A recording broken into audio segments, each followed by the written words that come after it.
La radio du salon de la radio. Génération Jeune Talent. Et va venir maintenant nous rejoindre sur scène Rémi Ferreira de Skyrock. On peut l'applaudir et l'encourager, Rémi Ferreira. Rémi Ferreira. Hop. Alors ça fait plaisir de retrouver Rémi Ferreira, que j'ai déjà croisé quelques fois.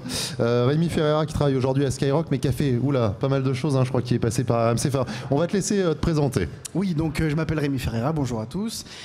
Journaliste depuis 10 ans, mais j'étais encore en études en fait, à l'ESJ quand j'avais eu la chance de travailler à Europe 1, de faire les infos la nuit. Donc comme l'a dit David, aujourd'hui je travaille à la fois pour Skyrock toute la semaine, je fais les infos dans le morning de Diffoul entre 6h et 9h, et le week-end à RMC, enfin en pige. Quand ils ont besoin. J'ai aussi donc travaillé à Sud Radio, j'ai travaillé à Ado, tout le groupe 1980 de manière générale. Et puis voilà quoi, Europe 1 au tout début, et puis vraiment au tout début à Cristal. Parce que je suis originaire de Vernon et Cristal était là-bas à l'époque. Et ben voilà, je pense que c'est plutôt une belle présentation, une carrière déjà bien remplie.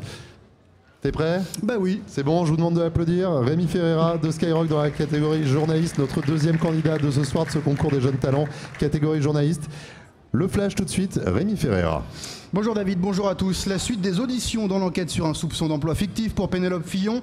Le candidat à la présidentielle et sa femme ont été entendus séparément aujourd'hui. Le timing de la justice est donc accéléré. Les enquêteurs cherchent à savoir si Pénélope Fillon a vraiment œuvré en tant qu'attachée parlementaire de son mari. Un travail pour lequel elle a touché 1 demi-million d'euros selon les révélations la semaine dernière du Canard enchaîné. Le propriétaire de la revue des Deux Mondes, Marc Ladret de La Charrière, a également été entendu aujourd'hui. Là aussi, la femme du candidat est soupçonnée d'avoir touché 5 000 euros bruts par mois pendant 1 an et demi de collaboration. Un doute subsiste sur la réalité de son travail. Une bataille remportée, mais pas encore la guerre. Après la primaire de la Belle Alliance Populaire, place au défi du rassemblement. Premier objectif pour Benoît Hamon, éviter que certains valsistes déçus franchissent le Rubicon vers Macron. Le candidat a pu tâter le terrain cet après-midi au terme d'une rencontre avec le Premier ministre Bernard Cazeneuve.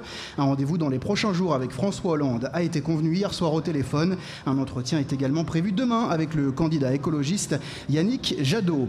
La mort d'un lycéen en plein Paris dans le 20e arrondissement. La victime de 17 ans a reçu plusieurs coups de couteau devant son établissement. Les secours sont rapidement arrivés sur place mais n'ont rien pu faire. La piste du règlement de compte est privilégiée, le où les auteurs des coups sont en fuite. L'un des suspects essentiels des attentats de Paris et Bruxelles mis en examen en France, le Belge Mohamed Abrini, a été remis pour la journée aux autorités françaises. C'est lui, l'homme au chapeau de l'attaque de l'aéroport de Bruxelles. C'est lui aussi qui avait été vu en compagnie de Salah Abdeslam près de la capitale 2 jours avant le 13 novembre. La Tour Eiffel éteinte ce soir à minuit, décision prise en hommage aux victimes de l'attentat du Centre culturel islamique de Québec. Au moins 6 personnes sont mortes et 8 autres sont blessées alors qu'ils participaient à la prière du soir. L'un des auteurs a été interpellé tandis que l'autre s'est rendu. Ils sont déjà 1 million de Britanniques opposés à travers une pétition à la venue de Donald Trump en Grande-Bretagne. Opposition qui fait suite au décret qui interdit du territoire américain les ressortissants de 7 pays musulmans. Les signataires estiment que la reine d'Angleterre ne doit pas accorder au président des États-Unis les honneurs d'une visite d'État, et visite prévue dans le courant de l'année sans qu'aucune date ne soit encore décidée.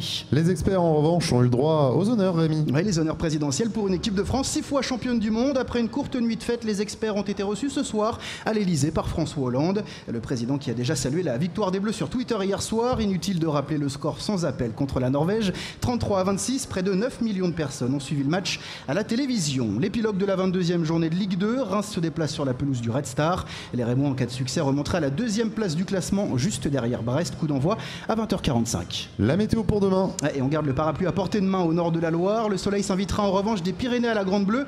Les températures comprises entre 1 et 10 degrés, 2 dans le nord-est, 4 en vallée du Rhône, 6 dans le sud-ouest, 7 en région parisienne, 8 près de la Méditerranée et 10 en Bretagne. Fin de l'alerte pollution des pays de Savoie jusqu'à l'Isère. Plus aucune restriction de circulation. Merci Rémi Ferreira en direct du salon pour ce concours des jeunes talents de la radio. Rémi Ferreira de Skyrock. Je te demande de rejoindre Rémi Castillo. Voilà Rémi Ferreira qui nous rejoint pour répondre aux questions du jury. Merci Rémi. Ça va Rémi? Oui, très bien. Très à l'aise. Comment? Très à l'aise, un peu chaud quand même. Un petit peu chaud, ouais. J'ai un petit coup de chaud là. Question de Patrice qui a gardé le micro. Patrice Gascoigne. Bonsoir Rémi. Bonsoir Patrice. Bravo pour ce flash quasi parfait. Moi j'ai une question qui est pour vous mais qui est aussi un peu pour Céline, voire pour Lauriane. Je suis un peu surpris que dans cette catégorie journaliste, quasiment pas un seul soit présent sur Twitter, qui est quand même l'une des sources d'information ou en tout cas de veille quand on est journaliste. Et je ne vous ai pas trouvé, j'ai cherché, j'ai fouillé, je ne vous ai pas trouvé. Alors, il y a beaucoup de Rémi Ferreira, peut-être, mais vous y êtes Non, vraiment c'est @RémiHonner, je crois, et c'est un compte certifié par la radio. Je crois pas que ce soit marqué Rémi Ferreira, mais je suis sur Twitter, en effet. D'accord, mais pas en votre nom. Pas en Pas en votre nom. Si, tout à fait. D'accord. C'est si, Rémi Ferreira, mais je crois que le arrobas, c'est @RémiHonner. D'accord. Bah, Mais j'ai je vais pas- sur Twitter régulièrement, une fois par jour. C'est D'accord. vrai que j'y vais pas toutes les 5 minutes. Je suis encore un peu à l'ancienne avec l'AFP et Reuters, mais je vais quand même sur Twitter. D'accord, à développer, en tout cas. Une autre question. Qui veut intervenir? Bertrand, Alexandre, Bruno, Sébastien. Allez, Sébastien, hop, le micro est déjà reparti. Non, il revient, il repart. Hop, c'est un sketch. Non, Allez, merci pour ce flash. Marc Choquet. Comme disait Patrice, j'étais à l'extérieur, j'ai rien suivi de l'actualité, donc au moins je sais que demain il me faut un parapluie. Bravo Rémi. Est-ce que forcément une chaîne info, ça vous intéresserait? Oui. Est-ce que même avec ce beau parcours, est-ce que vous y avez pensé? Vous êtes tiens, maintenant une chaîne info, oui, je pense que j'en serais capable et je pense que vous pouvez le faire. Pour ne rien vous cacher, je m'entends assez bien avec Laurent Guimier, qui est le directeur de France Info. Je lui ai envoyé un CV il n'y a pas très longtemps. C'était avant en fait que France Info se lance, donc il m'a dit réenvoie-moi quelque chose. Mais oui, j'aimerais bien que ce soit la suite logique. Là, c'est vrai que je suis à Skyrock, je m'y plais énormément. Je suis très heureux à Skyrock. À RMC aussi, c'est une superbe rédaction, mais j'aimerais bien monter d'un étage. Parce que BFM c'est au-dessus, ou au-dessus, je sais plus, bref. Mais j'aimerais bien changer d'étage. D'accord, je vous le souhaite. Très bien, on peut l'applaudir. Rémi Ferreira. 3 days completely devoted to the radio media. Streamed live on the European Radio Show's own radio station in partnership with Broadcast Associates, Maxiair, RCS Europe, Multicam Systems, Save Diffusion, Towercast and Visionaire.